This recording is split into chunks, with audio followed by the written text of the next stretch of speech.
1।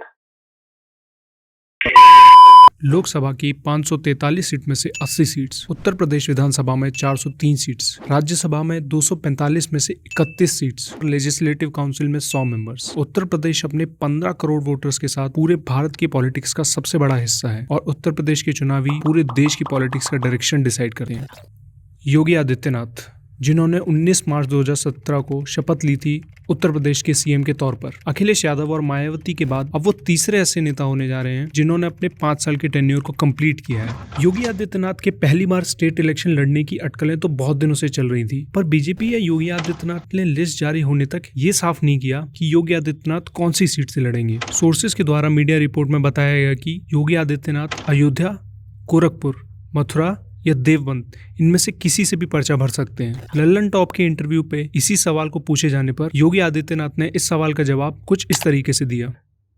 देखिए, 403 विधानसभा क्षेत्रों का दौरा मैंने किया है, तो स्वाभाविक रूप से 403 विधानसभा क्षेत्रों से दावेदारी आएगी, लेकिन अंततः पार्टी को ही तय करना है। इतने सब मीडिया रिपोर्ट्स और सोर्सेज के बाद जो नाम सबसे आगे चल रहा था वो था अयोध्या का। अयोध्या का नाम सबसे ऊपर आने के कुछ मुख्य कारण थे, जिसमें सबसे पहला कारण था राम मंदिर। राम मंदिर हमेशा से ही बीजेपी का सबसे बड़ा पार्टी एजेंडा रहा है। राम मंदिर के निर्माण को फोकस में रखते हुए योगी आदित्यनाथ वहां से पर्चा भर सकते थे हिंदू वोटर्स को अपने और फेवर में करने के लिए। राम मंदिर के शिलान्यास होने के बाद हिंदू वोटर्स का अच्छा सपोर्ट योगी गवर्नमेंट को मिला है। अपने हिंदू वोटर्स का सपोर्ट बनाए रखने के लिए अयोध्या से योगी आदित्यनाथ का पर्चा भरना लगभग तय बताया गया।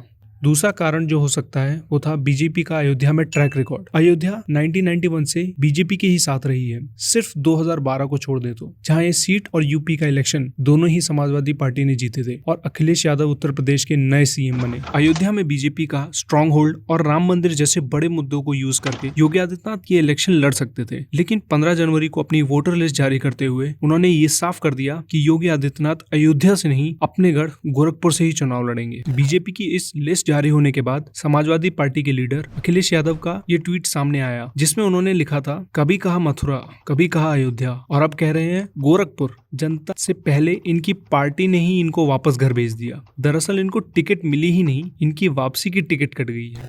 तो बीजेपी के इस लास्ट मूवमेंट चेंज के पीछे कई कारण बताए जा रहे हैं। आचार्य सत्येंद्र दास, जो कि राम मंदिर के चीफ प्रीस्ट हैं, उनसे जब पूछा गया कि योगी आदित्यनाथ की अयोध्या से पर्चा न भरने पे, तो उनका कहना था, अच्छा है कि योगी आदित्यनाथ यहाँ से चुनाव नहीं लड़ रहे हैं। मैंने पहले भी बताया और समझाया था कि अच्छा रहेगा वो गोरखपुर की किसी भी सीट से असेंबली इलेक्शन लड़े। 84 साल के प्रीस्ट ने बताया कि यहाँ अभी भी ओपिनियन डिवाइडेड है, जिनके घर और दुकानें गिरी हैं वो अभी भी उत्तर प्रदेश के सीएम के खिलाफ है। योगी आदित्यनाथ यहाँ से चुनाव लड़ भी जाएं और जीत भी जाते हैं तो आगे चल के उनको काफी दिक्कतों का सामना करना पड़ सकता है। अयोध्या में बीजेपी का स्ट्रॉन्ग होल्ड होने के बाद भी बीजेपी ने अपने पुराने कैंडिडेट शिव प्रताप शुक्ला को उनकी 4 मेंबर वाली पैनल का हेड बनाया है, जो ब्राह्मण समाज के लोगों से मिलेगी और उनके बढ़ते गुस्से का हल निकालेगी। बीजेपी अपने कम्युनिटी वोटर्स को साथ में रखने के लिए ऐसा कर रही है, जो कि बीजेपी के कुछ मुद्दों से काफी नाखुश है। भले ही बीजेपी का अयोध्या में ट्रैक रिकॉर्ड अच्छा रहा हो, बट इससे पहले स्टेट इलेक्शन में समाजवादी पार्टी ने यहाँ से अपनी सीट जीती थी और अखिलेश यादव मानते हैं कि वो इस बार भी उन्हीं की पार्टी वहाँ का स्टेट इलेक्शन जीतेगी। गोरखनाथ मठ, जिसके हेड योगी आदित्यनाथ हैं, इनका गोरखपुर में बूथ लेवल से लेके डिस्ट्रिक्ट लेवल तक पेनिट्रेशन है और 1960 से ही गोरखनाथ मठ एक सेंट्रल फिगर के तौर पर रहा है गोरखपुर के इलेक्शंस के लिए। जब महंत दिग्विजय नाथ इस मठ के हेड थे, महंत दिग्विजय नाथ योगी आदित्यनाथ के गुरु महंत अद्वैत नाथ के गुरु थे। गोरखनाथ मठ के हेड होने के काफी फायदा योगी आदित्यनाथ को मिल रहा है और आगे भी मिलने की उम्मीद है। अपने पहले असेंबली इलेक्शन गोरखपुर से लड़ना योगी आदित्यनाथ के लिए काफी आसान रहने वाला है। गोरखपुर को अपनी सीट चुन लेने के बाद योगी आदित्यनाथ के पास अच्छा मौका रहेगा ताकि वो बाकी जगह पे बिना टेंशन के कैंपेनिंग कर सकते हैं। अगर योगी आदित्यनाथ गोरखपुर से जीत जाते हैं और यूपी के सीएम बन जाते हैं तो वो पहले डायरेक्टली इलेक्टेड चीफ मिनिस्टर होंगे और साथ में पहले ऐसे सीएम होंगे जो अपना पूरा टेन्योर कंप्लीट करने के बाद वापस से पावर में आ रहे हैं। इस वीडियो में हमने उन रीजंस को डिस्कस किया है जो बीजेपी के योगी आदित्यनाथ को अयोध्या की जगह गोरखपुर से उनका पहला स्टेट इलेक्शन लड़वाने के लिए हो सकता है। आप अपने अलग रीजंस भी हमें कमेंट सेक्शन में बताएं। Thank you.